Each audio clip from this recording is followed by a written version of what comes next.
श्रीमुच्यते नमस्तस्मै विष्णवे प्रभविष्णवे ॐ नमो विष्णवे प्रभविष्णवे। श्रीवैशम्पायन उवाच श्रुत्वा धर्मानशेषेण पावनानि च सर्वशः युधिष्ठिरः शान्तनवं पुनरेवाभ्यभाषत। युधिष्ठिर उवाच किमेकं दैवतं लोके किं वाप्येकं परायणम् स्तुवन्तः कङ्कमर्चन्तः प्राप्नुयुर्मानवाः शुभम्। को धर्मः सर्वधर्माणां भवतः परमो मतः किं जपन्मुच्यते जन्तुर्जन्म संसारबन्धनात्। श्रीभीष्म उवाच जगत्प्रभुं देवदेवमनन्तं पुरुषोत्तमम् स्तुवन्नाम सहस्रेण पुरुषः सततोत्थितः तमेव चार्चयन् नित्यं भक्त्या पुरुषमव्ययम् ध्यायन् स्तुवन् नमस्यं च यजमानस्तमेव च अनादिनिधनं विष्णुं सर्वलोकमहेश्वरम् लोकाध्यक्षं स्तुवन् नित्यं सर्वदुःखातिगो भवेत् ब्रह्मण्यं सर्वधर्मज्ञं लोकानां कीर्तिवर्धनम् लोकनाथं महद्भूतं सर्वभूतभवोद्भवम् एष मे सर्वधर्माणां धर्मोऽधिगतमो मतः यद्भक्त्या पुण्डरीकाक्षं स्तवैरर्चेन्नरः सदा परमं यो महत्तेजः परमं यो महत्तपः परमं यो महद्ब्रह्म परमं यः परायणम् पवित्राणां पवित्रं यो मङ्गलानां च मङ्गलम् दैवतं देवतानां च भूतानां यो व्ययक्रिया यतः सर्वाणि भूतानि भवन्त्यादियुगागमे यस्मिंश्च प्रलयं यान्ति पुनरेव युगक्षये तस्य लोकप्रधानस्य जगन्नाथस्य भूपते विष्णोर्नाम सहस्रं मे शृणु पापभयापहम् यानि नामानि गौणानि विख्यातानि महात्मनः ऋषिभिः परिगीतानि तानि वक्ष्यामि भूतये ऋषिर्नाम्नां सहस्रस्य वेदव्यासो महामुनिः छन्दोऽनुष्टुप् तथा देवो भगवान् देवकीसुतः अमृतांशुद्भवो बीजं शक्तिर्देवकीनन्दनः त्रिसामाहृदयं तस्य शान्त्यर्थे विनियुज्यते विष्णुं जिष्णुं महाविष्णुं प्रभविष्णुं महेश्वरम् अनेकरूपदैत्यान्तं नमामि पुरुषोत्तमम् अस्य श्रीविष्णोर्दिव्यसहस्रनामस्तोत्रमहामन्त्रस्य श्रीवेदव्यासो भगवान् ऋषिः अनुष्टुप्छन्दः श्रीमहाविष्णुः परमात्मा श्रीमन्नारायणो देवता अमृतांशुद्भवो भानुरिति बीजम् देवकीनन्दन श्रेष्ठेति शक्तिः उद्भवः क्षोभणो देव इति परमो मन्त्रः शङ्खपृन्नन्दकी चक्रीति कीलकम् शार्ङ्गधन्वा गदाधर इत्यस्त्रम् रथाङ्गपाणिः क्षोभ्य इति नेत्रम् त्रिसामासामगः सामेति कवचम् आनन्दम् परब्रह्मेति योनिः ऋतुः सुदर्शनकाल इति दिग्बन्धः श्रीविश्वरूप इति ध्यानम् श्रीमहाविष्णुप्रीत्यर्थे सहस्रनाम जपे विनियोगः ध्यानम् क्षीरोदमृत्प्रदेशे शुचिमणिविलसत्सैकते मुक्तिकानाम् मालाकृप्तासनस्थस्फटिकमणिनिभैर्मुक्तिकैर्मण्डिताङ्गः शुभ्रैरभ्रैरलभ्रैरुपरि विरचितैर्मुक्तपीयूषवर्षैः आनन्दीनः पुय्याधरिनलिन गदा शङ्खपाणिर्मुकुन्दः गुह्पादं यस्य नाभिर्व्यरसुरनिनश्चन्द्रसूर्यौ च नेत्रे कर्णावाशा शिरोद्यौ मुखमपि दहनो यस्य मास्तेयमब्धिः अन्तस्थं यस्य विश्वं सुरनरखगो भोगि गन्धर्वदैत्यैः चित्रं ब्रह्मं यदेतं त्रिभुवन वपुषं विष्णुमीशं नमामि ॐ नमो भगवते वासुदेवाय शान्ताकारं भुजगशयनं पद्मनाभं सुरेशं विश्वाधारं गगन लक्ष्मीकान्तं कमलनयनं योगिधृध्यानगम्यं वन्दे विष्णुं भवभयहरं सर्वलोकैकनाथं मेघश्यामं पीतकौशेयवासं श्रीवत्साङ्गं कौस्तुभोद्भासिताङ्गम् पुण्योपेतं पुण्डरीकायताक्षं विष्णुं वन्दे सर्वलोकैकनाथम् नमः समस्तभूतानामादिभूताय भूभृते अनेकरूपरूपाय विष्णवे प्रभविष्णवे सशङ्खचक्रं सकिरीटकुण्डलं सपीतवस्त्रं सरसीरुहेक्षणं सहारवक्षस्थलशोभिकौस्तुभं नमामि विष्णुं शिरसा चतुर्भुजम् छायायां पारिजातस्य हेमसिंहासनोपरि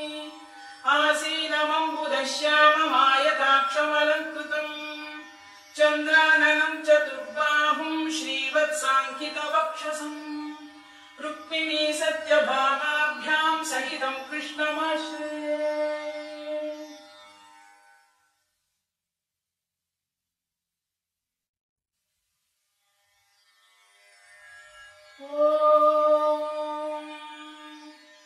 विश्वं विष्णुर्वषट्कारो भूतभव्यभवत्प्रभुः भूतभृद्भावो भूतात्मा भूतभावनः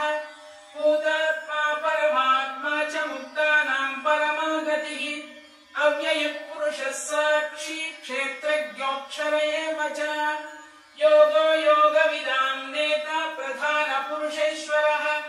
नारसिंहवपुः श्रीमान् केशवः पुरुषोत्तमः सर्वशिवस्थाणुर्भूतादिर्निधिरव्ययः सम्भवो भावनो भर्ता प्रभवः प्रभुरीश्वरः स्वयंभूशम्भुरादित्यः पुष्कराक्षो महास्वनः अनादिनिधनो धाता विधाता धातुरुत्तमः अप्रमेयो ऋषिकेशः पद्मनाभो मरप्रभुः विश्वकर्मा मनुस्पष्टा स्थविष्ठस्थविरो ध्रुवः अग्राह्यः शाश्वतकृष्णो लोहिताक्षप्रदर्दनः प्रभूतस्त्रिकबुद्धाम पवित्रं मङ्गलं परम् ईशानप्राणदप्राणो ज्येष्ठः श्रेष्ठः प्रजापतिः हिरण्यगर्भो भूगर्भो माधवो मधुसूदनः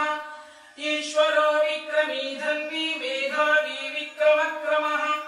अनुत्तमो दुराधर्षः कृतज्ञकृतिरात्मवान् सुरेशः शरणं शर्म विश्वरेतः प्रजाभवः अधः संवत्सरोऽप्यालः प्रत्ययः सर्वदर्शनः अजः सर्वेश्वरः सिद्धः सिद्धिः सर्वादिरच्युतः वृषाकपिरमेयात्मा सर्वयोगविनिसृतः वसुर्वसुमनः सत्यः समात्मा संविदः समः अमोघः पुण्डरीकाक्षो वृषकर्मा वृषाकृतिः रुद्रो बहुशिरा बभ्रुर्विश्वयोनिश्रुचिश्रवाः अमृतः शाश्वतस्थाणुर्वरारोहो महाद्रुवाः सर्वगः सर्वविद्वानुर्विश्वक्सेनो जनार्दनः वेदो वेदविदव्यङ्गो वेदाङ्गो वेदवित्कमिः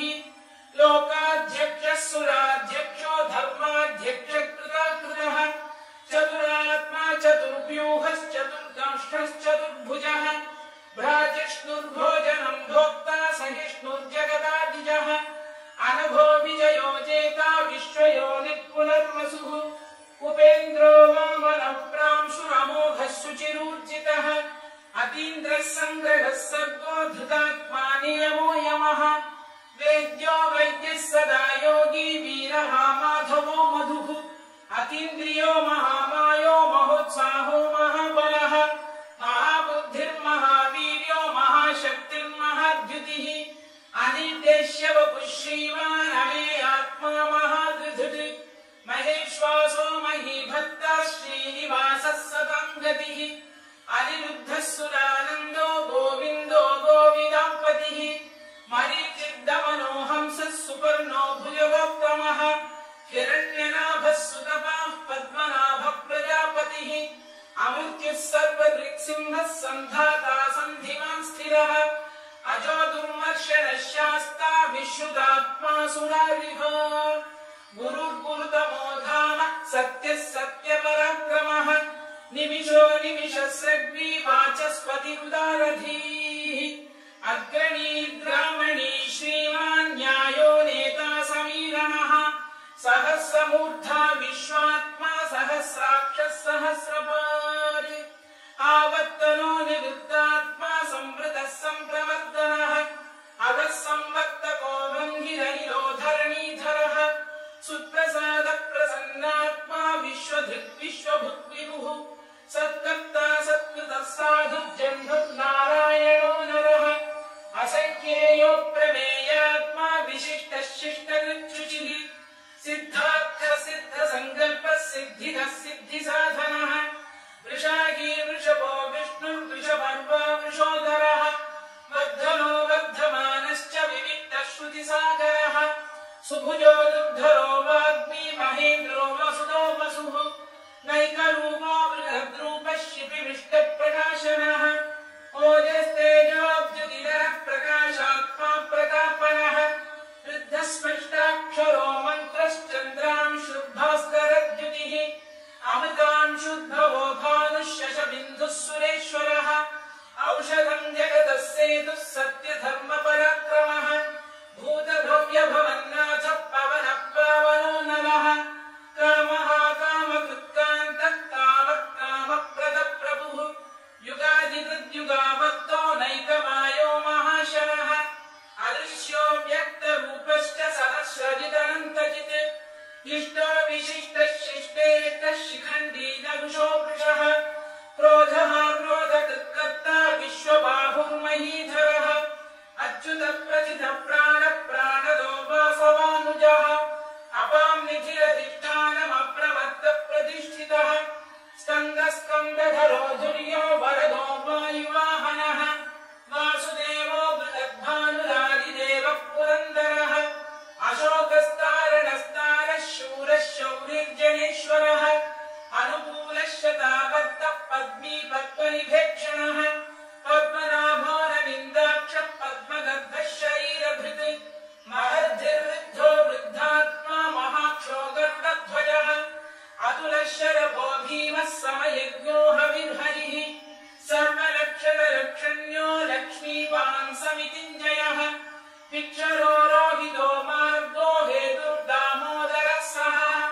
महीधरो महाभागो वेगवानमिनाशनः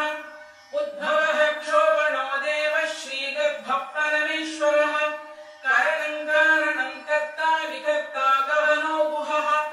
व्यवसायो व्यवस्थानः संस्थानस्थानदो ध्रुवः परधिः परमस्पष्टः तुष्टः पुष्टः शुभेक्षणः रामो विरामो विरतो मार्गो नेयो नयोनयः वीरः शक्तिमतां श्रेष्ठो धर्मो धर्मविदुत्तमः वैकुण्ठः पुरुषः प्राणः प्राणदः प्रणवक्रतुः हिरण्यगर्भः शत्रुघ्नो व्याप्तो वायुरथोक्षजः ऋतुः सुदर्शनः कालः परमेष्ठी परिग्रहः उग्रः संवत्सरो दक्षो विश्रामो विश्वदक्षिणः निस्तारस्थावरस्थाणुः प्रमाणं बीजमव्ययम् अर्थो नर्थो महाकोशो महाभोगो महाधरः अनिर्विण्णस्थविष्ठो भूर्धर्मयूपो महामखः नक्षत्रनेमिर्नक्षत्री क्षमः क्षामः समीहनः यज्ञयुज्यो मयज्ञश्च क्रतुः सत्रं सदं गतिः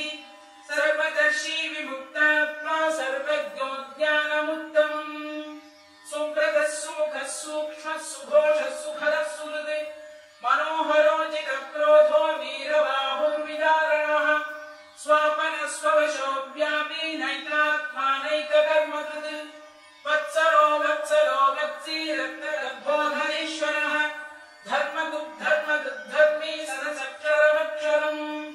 अविज्ञाता सहस्रांशुर्विधाता कृतलक्षणः नभस्तिरेमिः सत्तस्तः सिंहो भूतमहेश्वरः आदिदेवो महादेवो देवेशो देवभृद्गुरुः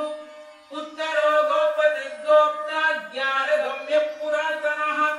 शरीरभूतवृद्भोक्ता कवीन्द्रो भूरि दक्षिणः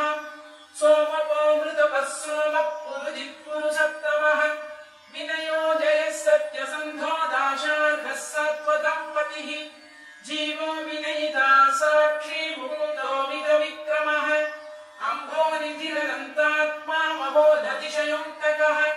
अजो महार्घस्वाभाव्यो जिरामित्रप्रमोदनः आनन्दो नन्दनो नन्दः सत्यधर्मात्रिविक्रमः महर्षिकपिलाचार्य कृतज्ञो मेदिनीपतिः त्रिपुरस्त्रिदशाध्यक्षो महाशृङ्गकृतान्तकृत् महावराहो गोविन्दः सुषेणकनकाङ्गजी गुह्यो गभीरो गहनो गुप्तश्चक्रगदाधरः वेदास्वाङ्गो जितकृष्णो दृढः सङ्कर्षणोच्युतः वरुणो वारुणो वृक्षपुष्कराक्षो महामनाः भगवान् बलहानन्दी वनमाली हलायुधः आदित्यो ज्योतिरादित्यः सहिष्णुर्गतिसत्तमः सुधन्वाखण्डपरशुद्धारुणोद्रविणप्रदः दिवस्पृक्सर्वदृग्व्यासो वाचस्पतिरयो निजः त्रिसामासामगः सामनिर्वाणं भेषजं भिषज सन्न्यासवृक्षमशान्तो निष्ठा शान्तिपरायणम् शुभङ्गः शान्तिदस्रष्टा कुमुदः कुमलेशयः गोहितो गोपरिगोप्ता वृषभाक्षो वृषप्रियः अनिवर्ती निवृत्तात्मा संक्षेप्ताक्षेमकृत् शिवः श्रीवत्सवक्षः श्रीवासः श्रीपतिः श्रीमतान्वरः श्रीधः श्रीशः श्रीनिवासः श्रीनिधिः श्रीविभावनः श्रीधर श्रीकर श्रेयः श्रीमालोकत्रयाश्रयः स्वक्षः स्वङ्गः शतानन्दो नन्दिज्योतिर्गणेश्वरः विजितात्मा विधेयात्मा सत्कीर्तिश्छिन्न संशयः उदीर्णः सर्वतश्चक्षुरनीशः शाश्वतस्थिरः भूषयो भूषणो भूतिर्विशोकः शोकनाशनः अर्चिष्मारर्चितः कुम्भो विशुद्धात्मा विशोधनः अनिरुद्धो प्रतिरथः प्रद्युम्नो मितविक्रमः कालनेमिनिरावीरः शौरिः शूरजनेश्वरः त्रिलोकात्मा त्रिलोकेशः केशवः केशिहा हरिः कामदेवः कामपालः कामी कान्तकृतागमः अनिर्देश्य वपुर्विष्णुर्वीरोऽनन्तो धनञ्जयः ब्रह्मण्यो ब्रह्मकृद्ब्रह्मा ब्रह्म ब्रह्मविवर्धनः ब्रह्मविद्ब्राह्मणो ब्रह्मी ब्रह्मज्ञो ब्राह्मणप्रियः महाकर्मो महाकर्मा महातेजा मोहोरगः महाक्रतुर्महायज्वा महायज्ञो महाहविः स्तव्यस्तव प्रियस्तोत्रम् स्तुतिस्तोतारणप्रियः पूर्णः पूरयिता पुण्यः पुण्यकीर्तिरनामयः मनोजवस्तीर्थकरो वसुरेता वसुप्रदः वसुप्रदो वासुदेवो वसुर्वसुमनाहविः सद्गतिः सत्कृतिः सत्ता सद्भूतिः सत्परायणः शूरसेनो यदुश्रेष्ठः सन्निवासः सुयामुनः भूतावासो वासुदेवः सर्वासुनिलयो नरः दर्पः दर्पदो दृप्तो दुर्धरोऽथा पराजितः विश्वमूर्तिर्महामूर्तिर्दीप्तमूर्तिरमूर्तिमान् अनेकमूर्तिरव्यक्तः शतमूर्तिः शताननः एकोनैकः सवर्गज्ञं यत्तत्पदमनुत्तमम् लोकबन्धुर्लोकनाथो माधवो भक्तवत्सलः सुवर्णवर्णो हेमाङ्गो वराङ्गश्चन्द्रनाङ्गदी वीरः विषमः शून्यो घृता क्षीरचरश्चरः अमानी मानदो मान्यो लोकस्वामी त्रिलोककृत् सुमेधा मेधजो धन्यः सत्यमेधाधराधरः तेजो वृषो द्युतिधरः सर्वशस्त्रभृताम्बरः प्रग्रहो निग्रहो व्यग्रो नैकशृङ्गो गदाग्रजः चतुर्मूर्तिश्चतुर्बाहुश्चतुर्व्यूहश्चतुर्गतिः चतुरात्मा चतुर्भावश्चतुर्वेदविदेकपात् समावर्तो निवृत्तात्मा दुर्जयो दुरतिक्रमः दुर्लभो दुर्गमो दुर्गो दुरावासो दुरारिः शुभाङ्गो लोकसारङ्गः स्तुतन्तुस्तन्तुवर्धनः इन्द्रकर्मा महाकर्मा कृतकर्मा कृतागमः उद्भवः सुन्दरः सुन्दो रक्तनाभः सुलोचनः अर्को माजसनः शृङ्गी जयन्तः सर्वविजयी सुवर्णबिन्दुरक्षोभ्यः सर्ववागीश्वरेश्वरः महाह्रदो महागर्तो महाभूतो महानिधिः कुमुद कुन्दर कुन्द पर्जन्यः पावनो नीलः अमृताशोऽमृतवपुः सर्वज्ञः सर्वतोमुखः सुलभः सुव्रतः सिद्धः शत्रुजिच्छत्रुतापनः यद्रोधो दुम्बरोष्टश्चाणूरान्ध्रैषूदनः सहस्रार्चिः सप्तजिह्वः सप्तैधा सप्तवाहनः अमूर्तिरनघोचिन्त्यो भयकृद्भयनाशनः अणुबृहत्कशस्थूलो गुणभृन्निर्गुणो महान् अधृतस्वकृतस्वास्य प्राग्वंशो वंशवर्धनः भारभृत्कथितो योगी योगीशः सर्वकामदः आश्रमश्रमणः क्षामः सुपर्णो वायुवाहनः धनुर्धरो धनुर्वेदो दण्डो दमयितागमः अपराजितः सर्वसहो नियन्ता नियमो यमः सत्त्ववान् सात्विकः सत्यः सत्यधर्मपरायणः अभिप्रायप्रियार्होः प्रियकृत्प्रीतिवर्धनः विहाय सकदिज्योतिः सुरुचित्कुतुः विभुः रविर्विरोचनः सूर्यः सवितारविलोचनः अनन्तो हुतबुद्धोक्ता सुखदो नैकजोऽग्रजः अनिर्विण्णः सदामर्षी लोकाधिष्ठानमद्भुतः सनात्सनातनतमः कपिलः कपिरव्ययः स्वस्तिदः स्वस्तिकृत् स्वस्ति स्वस्ति भुक् स्वस्ति दक्षिणः अरौद्रः कुण्डली चक्री विक्रम्यूर्जितशासनः शब्दादिगः शब्दसः शिशिरः शर्वरीकरः अक्रूरपेशलो दक्षो दक्षिणः क्षमिणाम्बरः विद्वत्तमो वीतभयः पुण्यश्रवणकीर्तनः उत्तारणो दुष्कृतिः पुण्यो दुःस्वप्ननाशनः वीरः रक्षणः सन्तो जीवनः पर्यवस्थितः अनन्तरूपोऽनन्तश्रीर्जितमन्युर्भयापहः चतुरश्रोगभीरात्मा विदिशोऽप्यादिशो दिशः अनादिर्भूर्भुवो लक्ष्मी सुवीरो रुचिरङ्गदः जननो जनजन्मादिर्भीमो भीमपराक्रमः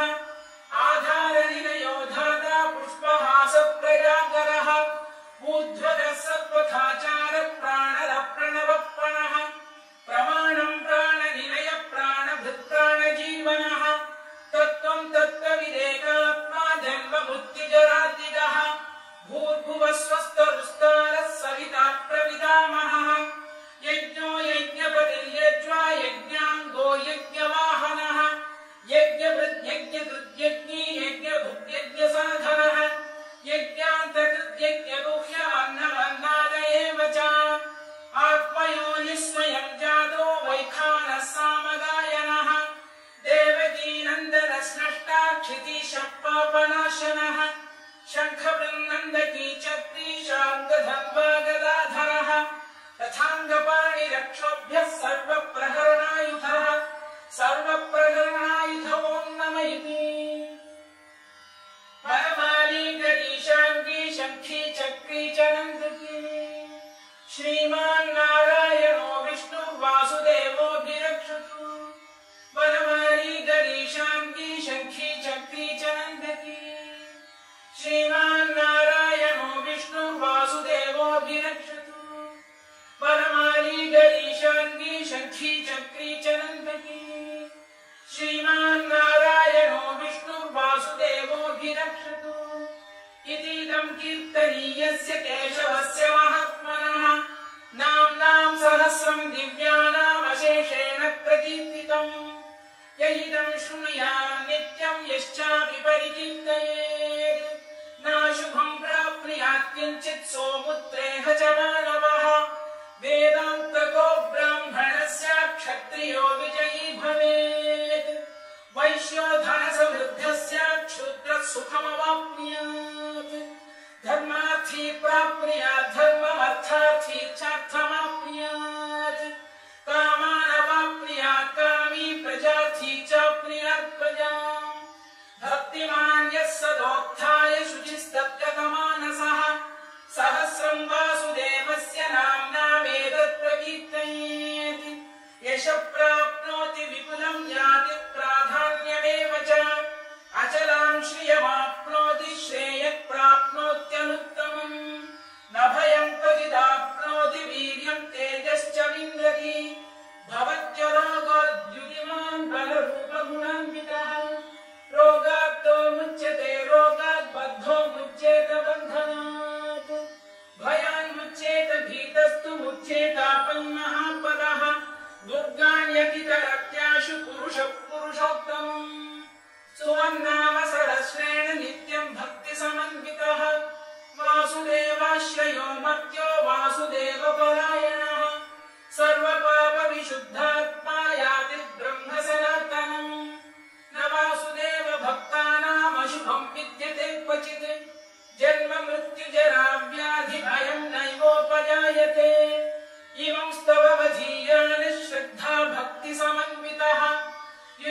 चित्तात्मसुखक्षान्ति श्रीधृतिस्मृतिकीर्तिभिः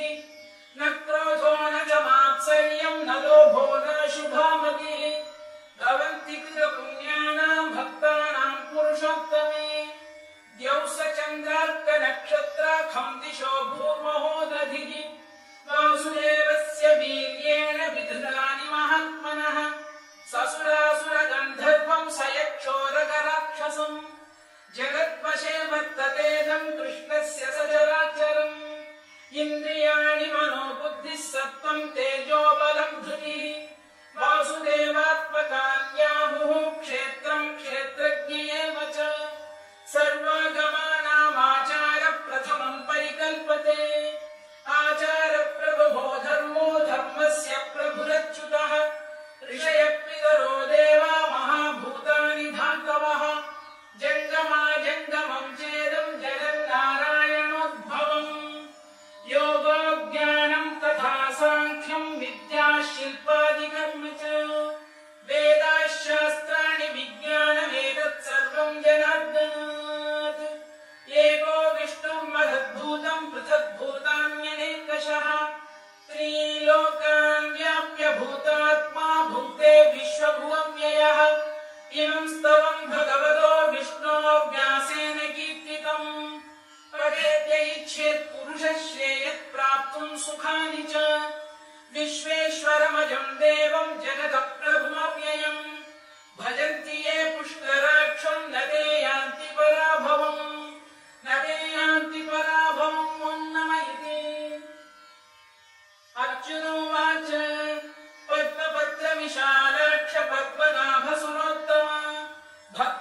भक्तानामनुरक्तानां त्राता भव जनार्दन श्रीभगवानुवाच यो मां नाम सहस्रेण स्तोतुमिच्छति पाण्डव सोऽहमेकेन श्लोकेन स्तुत एव न संशयः स्तुत एव न संशयमोन्नमयति व्यास उवाच वासनात् वासुदेवस्य वासितं भुवनत्रयम् सर्वभूतनिवासोऽसि वासुदेव नमोऽस्तु ते वासुदेव नमोऽस्तु ते ओन्नमयति पार्वत्युवाच केनोपायेन लघुना विष्णोर्नाम सहस्रकम् पठ्यते पण्डितैर्नित्यं श्रोतुमिच्छाम्यहं प्रभो ईश्वरोवाच श्रीराम राम रामेति रमे रामे मनोरमे सहस्रनाम तत्तुल्यं राम नाम वरानने श्रीराम राम रामेति रमे रामे मनोरमे सहस्रनाम तत्तुल्यं राम नाम वरानने श्रीराम राम रामेति रमे रामे मनोरमे सहस्रनाम तत्तुल्यं राम नाम वरानने राम नाम वराननोन्नमयति ब्रह्मोवाच नमोऽस्त्वनन्ताय सहस्रमूर्तये सहस्रपादाक्षि शिरोनुबाहुवे सहस्रनाम्ने पुरुषाय शाश्वते सहस्रकोटियुगधारिणे नमः सहस्रकोटियुगधारिणे नमो ओन्नमयति सञ्जय उवाच यत्र योगेश्वर कृष्णो यत्र पार्थो धनुर्धरः तत्र श्रीर्विजयो भूतिर्ध्रुवानि निर्मतिर्मम श्रीभगवानुवाच अनन्याश्चिन्तयन्तो मां ये जनाः पर्युपासते तेषां नित्याभियुक्तानां योगक्षेमं वहाम्यहम् परित्राणाय साधूनां विनाशाय च दुष्कृताम् धर्म संस्थापनार्थाय संभवामि युगे युगे आर्ता विषण्णाः शिथिलाश्च भीता